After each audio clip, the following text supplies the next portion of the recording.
What happens in a world far away where cloning is legal and your sole purpose is to be expendable? Does this make you not a person? Do you no longer have an identity? In Mickey 17, the latest film from visionary Oscar winner Bong Joon Ho, we embark on a thrilling ride to an ice planet called Niflheim, a place that pushes science, identity, and humanity to the max. Let's dive in. Hey gang, it's Lisa. Welcome back to Oscar Obsessed ADHD. Today, we're diving into Mickey 17. This is the first film from Bong Joon Ho since he won the Oscar for Parasite back in 2020. His film became the first international feature film to ever win Best Picture at the Oscars. Not only that, but it garnered him a successful 3 out of 3 Oscar wins. Yeah, that fourth one he's holding there, that's for somebody else who helped him write the screenplay. And after all of his Parasite success, on a budget of $11.4 million, Warner Brothers decided, you know what, we're gonna give him a blank check. Well, maybe not entirely blank. $120 million check to be exact, and Bong Joon Ho got himself a star-studded cast led by Robert Pattinson, Oscar nominees Steven Yeun, the incomparable Mark Ruffalo, and Toni Collette, along with the 2023 BAFTA Rising Star winner Naomi Aki. Oh, and again, Robert Pattinson. With all of that, we as the audience are given a sci-fi adventure that blends dark comedy, action, and leaves the viewer pondering deep existential questions about what it means to be human. Stick around, gang, because later in this video, I'll reveal my rating and the most memorable moment that had me hooked on this movie. Mickey 17 is based on a 2022 science fiction novel by Edward Ashton called Mickey 7. Now, don't ask me, guys. I have no idea why Bong Joon Ho decided to kill another 10 Mickeys in between the book and the film. But regardless, Mickey 17 follows the adventures of Mickey Barnes, who's played brilliantly by Robert Pattinson, who has encountered just a little bit of trouble on Earth, basically due to a failing macaroon business. Don't ask me, but how do you have a failing macaroon business? Like, one of my cousins would walk to the ends of the earth for a good macaroon, but he failed. However, in Mickey's case, it failed, and he, along with his buddy Timo, played by Oscar-nominated actor Steven Yeun. Yeun was nominated back in 2021 for Minera, and he also starred in Bong Joon Ho's 2017 film Akcha. Just a little bit of knowledge for you guys. These two, Timo and Mickey, owe some pretty bad guys a whole lot of money. When they can't pay, they say, screw Earth. Let's sign up to go to this new colony called Niflheim that's run by a failing, egocentric politician named Kenneth Marshall, who is played by 4-time Oscar-nominated actor Mark Ruffalo. More about his character later, so stay tuned, because there's a lot to digest there. Unfortunately, though, for Mickey, he doesn't really have any what you would call transferable or useful type skills. Unlike his friend Timo, who gets to become a pilot, Mickey signs up to be an expendable. On Earth, nothing was working out, and I wanted to get the hell out of there. You're applying to be an expendable? You read through the paperwork? Yeah. I should have read through it. And you might be asking yourself, what exactly is an expendable, Lisa? Well, let me tell you. Basically, an expendable is someone who has agreed to die over and over and over again. That's it. Mickey, deep breaths, fill your lungs. Imagine there's an unknown virus in the air, and you're sucking in every single microscopic particle floating around. All the viruses. So good. There really was an unknown virus in the air. Lethal one. See you tomorrow. I think that's a lesson to all of us to learn to read the fine print on things. I mean, he is trying to help people. However, he's actually replaceable, right? So like Mickey's job and Expendable's job is to go on these dangerous missions, like doing all sorts of crazy things to make sure the new ice colony is safe for everyone, like testing air quality, testing vaccines, and then rinse and repeat. He does all these tasks over and over again. Mickey is the only one that is sent on these missions because, well, if Mickey dies, it's okay, right? Like that's his job as an expendable. And here's the kicker though. It's basically because they already have all of Mickey's DNA. And when one Mickey dies, another one simply gets reproduced. When I say reproduce, I literally mean spit out of like a 3D printer. It's even more hilarious to me when they forget about him and he like almost falls out of the printer. One day during one of Mickey's missions, and remember guys, no spoilers here. This is all spoiler free. But there's a little hiccup, and that's that Mickey 17 didn't die like everyone assumed he did. And it's been more than 24 hours, and if they don't hear back in 24 hours, they print out another Mickey. So 24 hours passes, and voila, Mickey 18 appears. Pattinson, who gives one of the best performances to date, does an excellent job of not only portraying Mickey 17, but also Mickey 18 and the previous 16, of whom we only get a few glances of during their missions, but he plays them all. And I mean, let me tell you, Pattinson's last few film choices, like 2019's The Lighthouse, 2022's The Batman, along with this stellar performance, he has definitely broken out of being Edward Cullen from the 2008 to 2012 Twilight series. He is everything and more as all of the Mickeys. There are actually times, like within the film, I was sitting in the theater and I almost forgot he wasn't actually interacting with himself while he's delivering his lines, right? Like, there's a green screen there. And it's profound to me how these interactions between the two Mickeys is so spot on and funny. These two Mickeys are very different, and Pattinson plays them both to perfection. He's got the personalities and even the voices down. Mickey 17, he's wimpy, he's kind of a pushover, while 18 is like the man's man. Very alpha, macho, butchy. But Pattinson can deliver these differences not only physically with his voice change, because like 17 has a very nasally, whiny voice, and 18 is very low and rugged. Truly, Pattinson is wonderful in this, and it's unfortunate. I mean, he's not going to be getting an Oscar nom or anything, but he is very good, and I look forward to seeing him in more kind of crazy indie roles. One of the things I absolutely loved the most about this film was that it explored kind of a person's identity, purpose, humanity, along with like living in a community and what that all means. It also leaves you perplexed as to how different Mickey 17 and Mickey 18 are, even though supposedly they're clones and represented from the exact same DNA and like memory box. It's like this big box that holds all of Mickey's memories. And we're actually told during the film how some of the other Mickey's personalities varied. I don't like you. You're such a little bitch. But I'm you.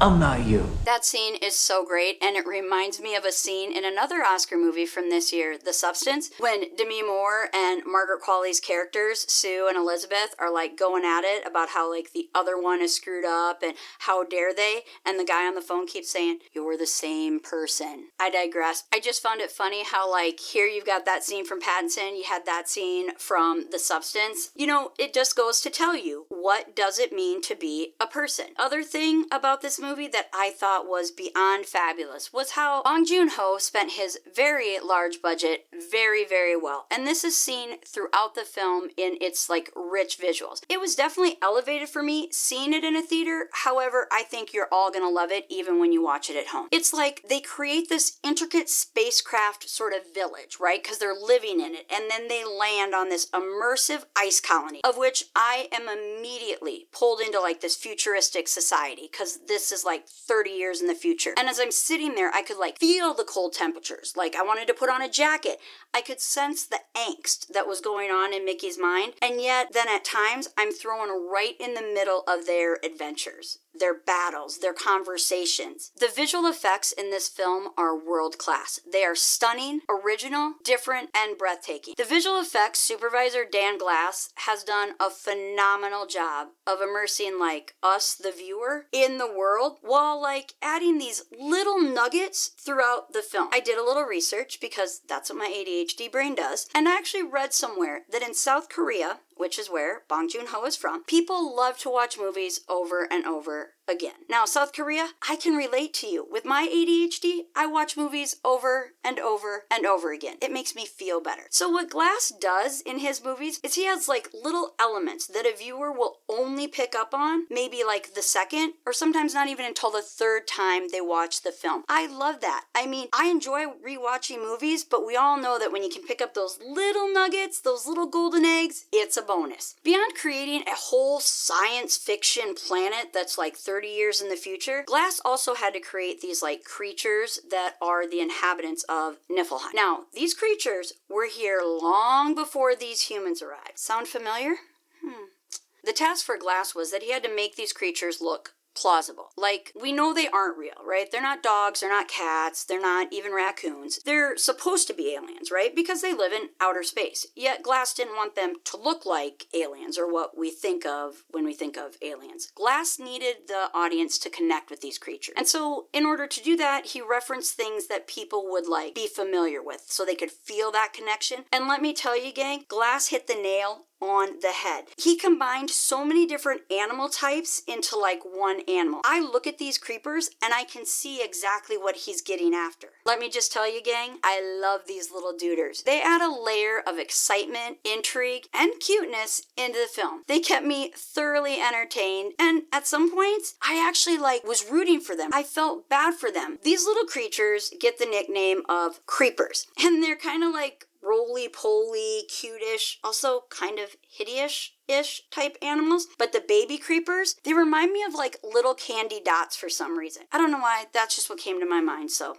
I thought I'd share it with you all. They're kind of squishy looking, right? Like you just want to kind of cuddle up with them, at least when they're babies, right? They like resemble a gray suede like armadillo, yet they have kind of rhinoceros, sea lion, caterpillar, walrus types vibes. I honestly love how what they did was they actually have the creepers at like different stages of their life, just like you would a human. They have like baby creepers, junior creepers, and then they have the adult mama creeper. As the film progresses and it becomes more action-packed in the third act, there's this battle scene, and it's very reminiscent to me of a bison stampede. Remember, guys, I am from South Dakota. I do know what a buffalo stampede is. Yes, I have been sitting in a car, not moving, during the middle of herds of buffalo crossing. Not a full-fledged stampede, but a lot of buffalo crossing in front of me. And at this time, the buffalo decided to headbutt and ram my dad's Buick Park Avenue. Yeah, you heard that right. We didn't hit the buffalo hit us, and then just moseyed on. Sorry, guys, ADHD moment. But I wanted to tell you, it's also that. These creepers reminded me of bison. Glass wants us from the very beginning to think that these things are like scary and they're gonna attack and kill Mickey by eating him. I mean, in the beginning, we think that's how Mickey 17 is going to die. What's going on? Why didn't that thing eat me? I was passed out. Did I not look tasty enough? Oh, God, it's saving me for the kiddos. What a great mom. Oh, please, just make it quick. Come on, guys. Big bites. Big bites. Yet, wait, what? Where are you taking me now? Is my meat gone bad after all that reprinting? They don't? I'm still good meat. I'm perfectly good meat. I taste fine. They don't even seem to be meat eaters. Does that mean they're vegetarians? They seem to be way more peace-loving than anything, along with being adorable, don't forget. By the way, I totally think I need like a creeper stuffed animal, so just in case anyone out there wants to send me one, I'm totally up for it. Just kidding, guys, but I do think they're cute. And if you think they're cute, let me know also, because I'd be real curious. What Glass has done in this movie, to me, is beyond remarkable. The ship, the planet, the creatures, the battles, all of it. And I know it's very early in the 2026 award show season, and there haven't been a whole lot of like 2025 films that have been released. However, when I think about what Glass did in this movie and I look at like what's coming down the pipeline for future movies, I just think with how stellar these visual effects are, I'm going to add Mickey 17 right now to my Oscar-obsessed ADHD 2026 Oscar pick list. Yep, Mickey 17, my first pick for best visual effects. Oh, and gang, I would be much appreciated if you could like crush a like and click the subscribe buttons, and maybe don't forget to click the notifications so you can stay updated on all my reviews and picks. It would mean a lot to me as I'm trying to hit 100 subscribers. I knew from the trailers that this movie had some comedy and was being classified as a dark comedy. However, what I got was way more comedy than I anticipated. Let's be honest, after waiting over a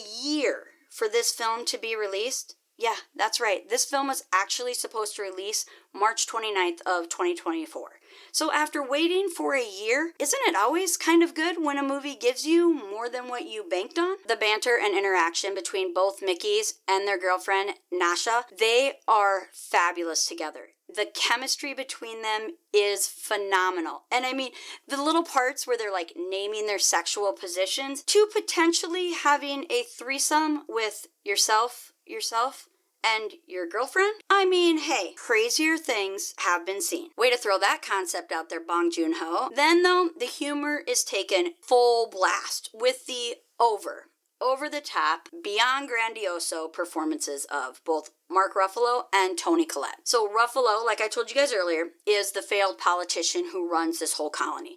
And Collette plays his wife, who is an oddball. And she is oddly obsessed with making some very bad, horrible sauces using all kinds of weird ingredients, including some parts of some things that I'm not going to tell you about because I don't want to ruin it. I'm telling you, she's like batshit crazy. Just to forewarn you all, my opinion is very different than a lot of critics out there. For me, I loved these performances. I thought they were remarkable, and I do not understand why critics do not understand how over the top these characters are meant to be. And anyone out there who says that Ruffalo took liberties with his performance and went beyond what Bong Joon Ho wanted, obviously you guys haven't read or watched any interviews with the director, because I completely and utterly disagree with you, and so does Bong Joon Ho.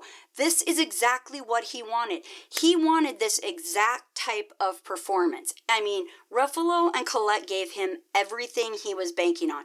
The big, white, fake teeth of Ruffalo, the crazy hair, the bold gestures, the larger-than-life expressions of both of them. These two characters make for some crazy, wild scenes that I honestly could not take my eyes off of or stop laughing. I mean, their interaction and comedic timing was stellar. There's the scene that they're trying to decide like what to do with the two Mickeys and Nasha, and it demonstrates the pure genius that was made by bringing this cast together, because they all feed off each other perfectly. Wait, now that I'm thinking about this, at this year's Oscars, they have the new casting category that's going to be introduced. Now again, as I've told you guys with like the BAFTA and the ensemble picks, I have no idea exactly what the Academy is going to be looking for. And I know that this film released rather early in the award season, which tends to negatively impact your award chances. I mean, even look what happened to Challengers last year. Yet I definitely could make a case for this film getting a Best Casting Oscar nomination. And with that said, I think I'm going to make that prediction right now.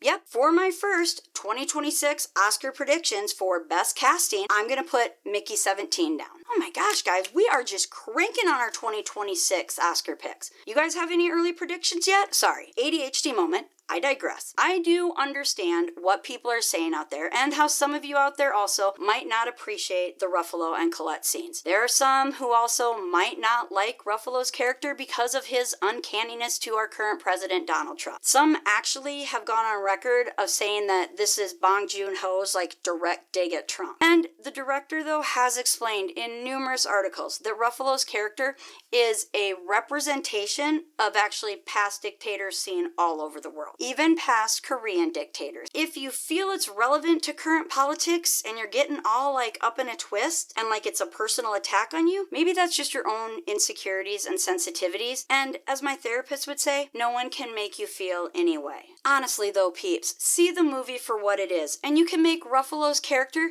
be whomever you want in whatever political party or country that you want. Some may entirely avoid this film because of the social commentary that Bong Joon Ho puts into his films, which most people who know anything about him know that about his films. And do I agree? Was it like in your face, over the top? Yes. Did I still love every bit of their humor? Absolutely yes. Mickey 17 is Bong Joon Ho's third English language feature. And in usual Bong style fashion, he is addressing similar themes of his prior two films, 2013 Snowpiercer and 2017 Akchill. Classism, gaping economic disparities, authoritarianism, immigration, colonialism, destruction of the planet. Oh, and let's not forget animal rights. I mean, Mickey 17 is no different. Social commentary is one of the things that Bong Joon Ho is known for. And again, he subtly and sometimes not so subtly touches on all of these topics. You can definitely see the class divide. I mean, first off, we saw Mickey sign up as an expendable, and he's literally treated like a lab rat. You can see this in the Creepers storyline also, where there's a line where Nasha says, like, they were there first. That right there is meant to convey the social messages that Bong is trying to get through to people. And again, he does what he does. He leaves us seeing things in a different way. Honestly, guys, I know my channel is for cinephiles and non-cinephiles. And even if you don't know Bong Joon Ho's prior work, or maybe you only know Parasite, that's okay. You don't have to. And if you watch this movie and don't get any of the underlying like social messages, or they all go over your head, or you just want to ignore them, that's cool also. Films are meant to be enjoyed, and they're different for everybody. Now, I am not going to say that this movie was without some faults, okay? It wasn't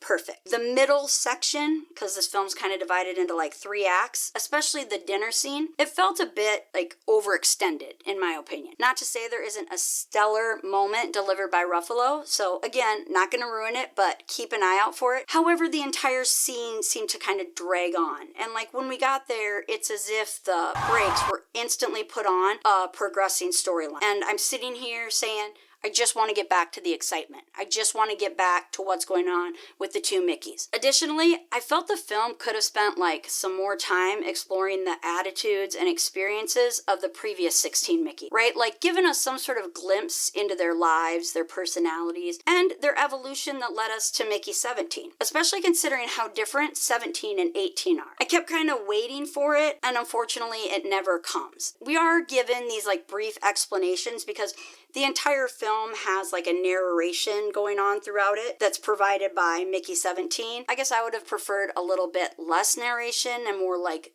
visual storytelling to help me understand the characters and their motivations more like organically. I get it though. I mean, we kind of had to do something to explain what's all happening, fill in the missing pieces and gaps. I also think the narrative was used to kind of speed up the film, like get through more context in what was already a long 2-hour 17-minute film. Did it live up to all of my expectations? No, not entirely. Yet, as I'm thinking about it, I think that's my fault, not the film's fault. I don't blame you, Bong Joon Ho. You're forgiven. I think like I just expected a little more classic Bong, and not maybe this new star-studded Hollywood type on like an A-list director Bong Joon Ho. However, there is absolutely no denying after seeing this film that it is definitely a Bong Joon Ho film. The pinnacle moment to me in this film is when Mickey 17 realizes he is more than just a clone, that he is a person with feelings. He has love and friendship, and it just reminded me so much of this year's Oscar-winning live-action short film, I Am Not a Robot. For those of you who haven't seen it, it's actually a pretty good 22-minute short film. Not that I picked it to win the Oscars.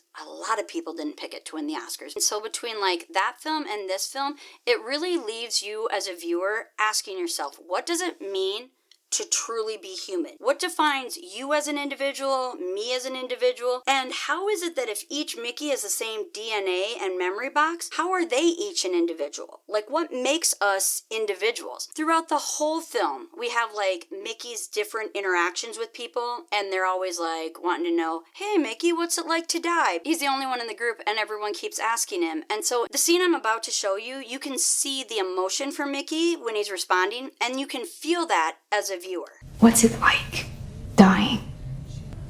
It's terrible. Dying. I hate it. No matter how many times I go through it. It's scary. Still. Always. Every time. It's as if he's going through his own existential crisis. Or maybe just a midlife crisis. I mean, I don't know that he's old enough to have a midlife crisis. I definitely am. I just had a birthday, so yeah.